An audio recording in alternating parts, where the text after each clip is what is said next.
السلام علیکم ورحمۃ اللہ وبرکاتہ۔ حضور میں محمد نعمان عرض کر رہا ہوں مکہ المکرمہ سے۔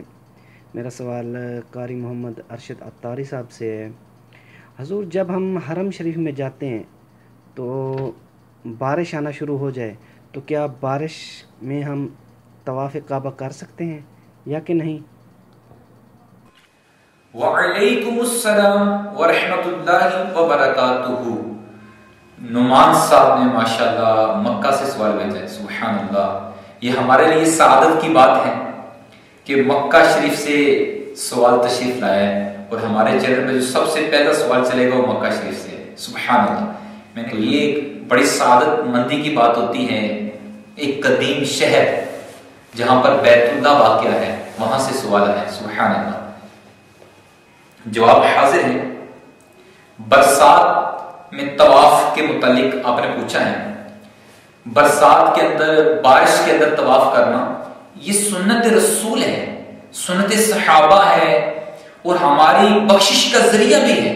جی ہاں، حدیث پاک میں آتا ہے کہ جس شخص نے بارش کے اندر، برسات کے اندر طواف کے ساتھ چکر لگائے اس کی بخشش کر دی جاتی ہے، سبحان اللہ۔ ایک اور حدیث پاک سنیں، اسے ابن ماجہ شریف کی حدیث پاک ہے۔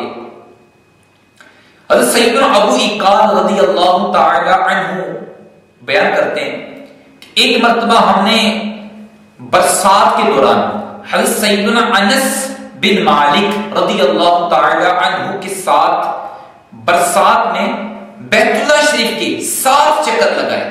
جب ہم طواف مکمل کر چکے تو پھر ہم مقام ابراہیم پر حاصل ہوئے، پھر وہاں 2 رکعتیں ادا کی تو حضرت سیدنا انس بن مالک رضی اللہ تعالی عنہ نے ارشاد فرمایا، اب نئے سرے سے عمل شروع کرو کیونکہ تمہاری مغفرت ہو چکی، سبحان اللہ۔ پھر مزید کہتے ہیں کہ حضرت سیدنا انس بن مالک رضی اللہ تعالی عنہ نے ارشاد فرمایا کہ ایک مرتبہ ہم نے بھی نبی کریم صلی اللہ علیہ وسلم کے ساتھ بارش کے اندر طواف کیا تھا۔